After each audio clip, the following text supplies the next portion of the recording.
This is our final project for AE 483 at the University of Illinois. We designed and implemented an object detection system for search and rescue missions utilizing ground effect. The goal of this project was to determine the feasibility of detecting objects with ground effect. To simulate this in the laboratory, a surveying flight path was designed and an object was placed along it. The detection system allows the user to identify the object's position based on the drone's location. To provide some context, when an aircraft is under ground effect, it experiences increased lift. This makes the quadrotor fly slightly higher, which can be used to signify that an object is underneath. This is dependent upon the height above that object and leads to defining a threshold value. Our detection system is based on this threshold value, the desired position, and the current position of the quadrotor. When the quadrotor approaches the object, if its current position increases above this threshold value, then it will switch its trajectory to a hover over the object. If not, then it continues on its original flight path. First, the threshold value needed to be found, and this was done through testing.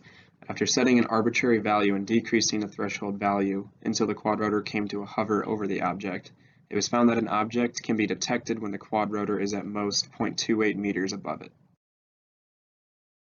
This first video shows the detection system working. So as you can see, the drone starts to approach the object, which is the wood placed over the stool. And then once the quadrotor flies over the object, it comes to a hover over it, signifying that it has been detected.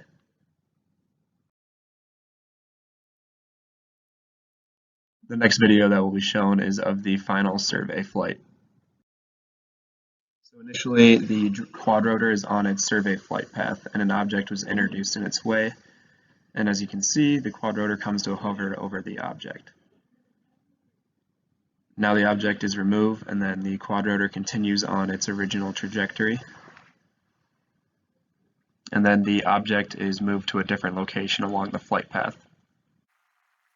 And again, the quadrotor approaches the object.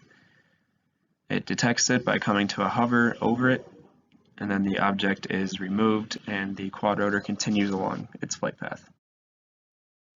The following plots show the X position and Y position of the desired flight. As it can be seen, there are three gaps that correspond to some position discontinuities that occur when the detection system detected the object. Okay, that's it for our project. Huge shout out to Professor Brettel, Dan Block, obviously to future Professor UC, and future CEO Mark, and obviously the best fourth team member Shavendra.